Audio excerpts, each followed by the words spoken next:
Cette vidéo est très spéciale pour moi, c'est la première vidéo réalisée grâce à un produit prêté par une grande entreprise. Je peux que remercier le Café du Geek pour m'avoir permis d'en arriver là et je suis très fier de pouvoir tester le Xperia 10 aujourd'hui grâce à eux. Alors oui, je pourrais me contenter de vous dire que c'est un téléphone un peu lent, que ses specs sont pas terribles, qui ne propose pas forcément un rapport qualité-prix très intéressant, mais je vais pas faire ça. Vous me connaissez, je pense que l'expérience prévaut sur tout le reste et le Xperia 10 réussit à proposer une formule assez originale, vraiment unique et surtout rafraîchissante pour un tarif de 350 €. Est-ce que le Xperia 10 va réussir à justifier son tarif? C'est ce qu'on va voir aujourd'hui. Pour regarder Nightech, c'est Thomas et aujourd'hui on va tester le Xperia 10. Une fois passé le déballage somme toute très standard, le plus intéressant c'est la première prise en main. On est tout de suite étonné par ce téléphone, sa forme de pavé extrêmement long mais étroit en a intrigué plus d'un dans mon entourage. Au début j'avais un peu le même feeling en main qu'avec une télécommande, mais on s'habitue très vite au format étroit de ce téléphone qui offre au final une bonne préhension et un très bon grip. Si l'on ignore cet aspect, il faut avouer que le design souffle un petit peu le chaud et le froid. Le dos du téléphone est en plastique noir mat et on retrouve une texture particulièrement douce, très agréable et immunisée contre les traces de doigts. L'impression de solidité et de sérieux est là et le plastique m'a l'air d'être bien renforcé et évoque un petit peu l'aluminium. Bref, je veux pas voir un seul commentaire me disant que le plastique ça fait forcément cheap. Petite parenthèse, la captation réseau de ce téléphone est sensiblement meilleure que tout ce que j'ai testé jusque là, alors bravo à Sony. Et après niveau interaction, il faut avouer que les boutons sont clairement moyens, surtout ceux pour le volume. Je comprends pas trop pourquoi le bouton on-off et le capteur d'empreinte sont dissociés, notamment tous les deux étant placés sur la tranche droite du téléphone. Un autre avantage du plastique, c'est que le smartphone est somme toute assez léger et ça prend tout son sens sur ce petit modèle du Xperia 10. C'est un téléphone étonnamment maniable à une main grâce à des dimensions et un poids contenu, le tout en proposant un grand écran de 6 pouces Full HD+.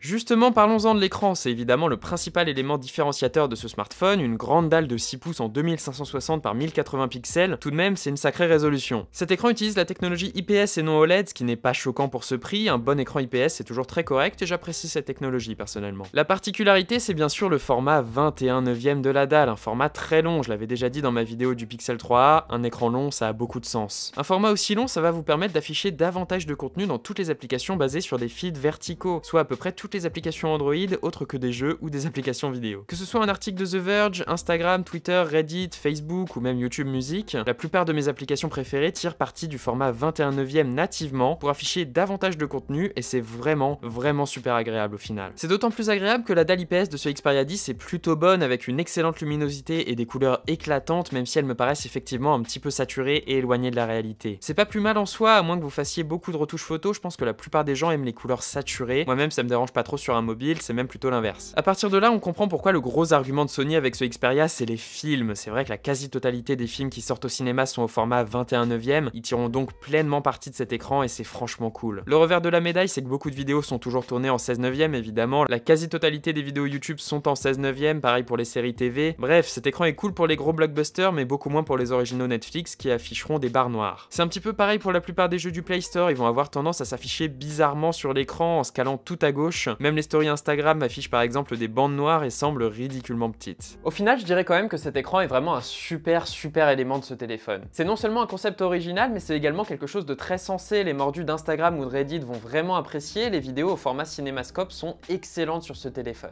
Sony propose en plus pas mal de petites touches qui permettent d'utiliser très facilement ce téléphone à une main, comme une barre de navigation latérale ou un mode à une main accessible en double cliquant sur le bouton Home. Mais bref, de toute façon, il valait mieux éviter de jouer sur ce Xperia 10, les performances du téléphone ne s'y prêtent pas du tout. Je vais ici parler rapidement du petit modèle, le Xperia 10 Plus étant très légèrement différent et plus puissant, mais bon, vous me connaissez, j'aime pas trop parler spec. Alors forcément, avec 3 Go de RAM et le Snapdragon 630, qui est un processeur de milieu, voire plutôt entrée de gamme, on s'attend pas à des merveilles, et effectivement, on est très loin d'un bon rapport qualité-prix et d'une fluidité exemplaire. Et pourtant, il faut avouer que le téléphone se débrouille quand même plutôt bien, il est pas si lent que ça, les applications mettent un petit peu de temps à s'ouvrir, mais ça reste confortable, et il permet même d'avoir en mémoire 3, 4 ou 5 applications, à condition de pas utiliser l'appareil photo qui est un peu lourd. Vous pouvez d'ailleurs confortablement utiliser le split screen grâce à l'écran 21/9, c'est pratique dans les transports, mais il faut avouer que le téléphone devient alors vraiment lent. L'un dans l'autre, c'est pas mal, mais il faut avouer que pour 350 €, c'est quand même légèrement poussif, ça reste agréable, ça reste plus ou moins rapide, mais voilà, c'est pas un deal breaker, mais c'est quand même quelque chose de très dommage. En fait, j'ai l'impression qu'au-delà des specs, le problème c'est la surcouche de Sony et son optimisation. On fait ici face à Xperia UI, une surcouche plutôt bien foutue qui respecte l'esprit d'Android stock tout en ajoutant quelques fonctions et modifications par-ci par-là. Même si l'on reconnaît tout de suite la patte plutôt élégante de Sony, comme l'application musique par exemple, qui est plutôt bien foutue, je dois dire que tout semble plutôt cohérent sans trop de doublons ou d'applications préinstallées. Mention spéciale à la possibilité de faire un double appui sur le bouton d'allumage pour appeler le Google Assistant, c'est quand même pas mal. Non, le souci de Xperia UI, c'est plutôt qu'il y a beaucoup d'animations un petit peu buggées ou saccadées, l'écran va avoir tendance à flasher quand vous ouvrez une application, ce genre de truc. Encore une fois, c'est pas la mort, mais associé au léger manque de réactivité du Xperia Xperia 10, ça devient vraiment un peu lourd et sur le long terme, c'est quelque chose qui devient fatigant. Je pense que ça peut être amélioré par des mises à jour, cette fluidité des animations, mais pour le moment, c'est vraiment prohibitif ces lenteurs. Et c'est la raison pour laquelle j'aurais tendance à déconseiller ce Xperia 10 à la plupart des gens. Bon, là où Sony a fait des efforts, c'est en matière d'autonomie. Avec une batterie de 2840 mAh, on pouvait s'attendre à quelque chose de vraiment désastreux. Et pourtant, l'un dans l'autre, le téléphone s'en sort assez largement. Il permet de tenir une longue journée sans trop de soucis. La force de Sony, c'est son mode Stamina notamment, qui permet de régler assez finement la consommation d'énergie, mais qui rend le téléphone encore plus lent. Sony utilise même un système ingénieux pour la recharge qui va moduler la vitesse de charge et prendre son temps, notamment si vous laissez brancher votre mobile la nuit. C'est un très bon point et ça devrait augmenter sensiblement la durée de vie du téléphone, c'est pas rien. Bref, rien d'exceptionnel niveau autonomie, mais disons que ça passe sans mention quoi. Petite déception si l'écran a fait l'objet d'une certaine attention, ma partie favorite, l'audio, est un petit peu moins affiné. Le haut-parleur du téléphone est bel et bien mono et situé sur la tranche inférieure du mobile, tout en manquant un petit peu de punch et de détail. On se consolera grâce à la présence d'une prise jack plutôt efficace et grâce à un module Bluetooth que j'ai pas réussi à prendre en défaut, Sony étant toujours impeccable sur ce point. Autre point sur lequel Sony insiste pas mal, c'est la caméra. Alors on retrouve un capteur frontal standard assez moyen et surtout un double module photo à l'arrière. L'un permet uniquement de capter des données sur la profondeur par parallaxe, donc on s'en fout un petit peu, mais le capteur principal permet de capturer des clichés à 13 mégapixels grâce à un capteur de 1/3 de pouce, c'est quand même assez petit, et il est associé avec une optique équivalente à un 28 mm et qui ouvre à f2.0. Encore une fois, ça manque un petit peu de lumière. Alors en voyant ces chiffres, on s'attend à quelque chose d'horrible, à un manquer de lumière constamment, mais en fait non. Les résultats se montrent convaincants quand l'éclairage n'est pas trop dégueu, on relève bien sûr un léger manque de détails, mais ça reste très correct, et je suis même assez étonné des résultats que j'ai réussi à obtenir avec ce téléphone. Bref, si vous n'êtes pas trop exigeant, ça passe sans aucun souci, et bravo à Sony pour réussir à proposer un résultat convaincant, passable, avec du hardware somme toute limité. C'est un petit peu pareil pour le mode vidéo, il permet carrément de filmer en 4K à 21/9, mais je vous le conseille pas trop, la stabilisation est étrange en Full HD, et les hésitations de l'autofocus rendent le tout assez désagréable. Bref, je sais que je finis sur des points assez négatifs pour ce Xperia 10, mais je dois avouer que j'ai quand même eu un petit coup de cœur pour la formule originale proposée par ce modèle, et pour le fait que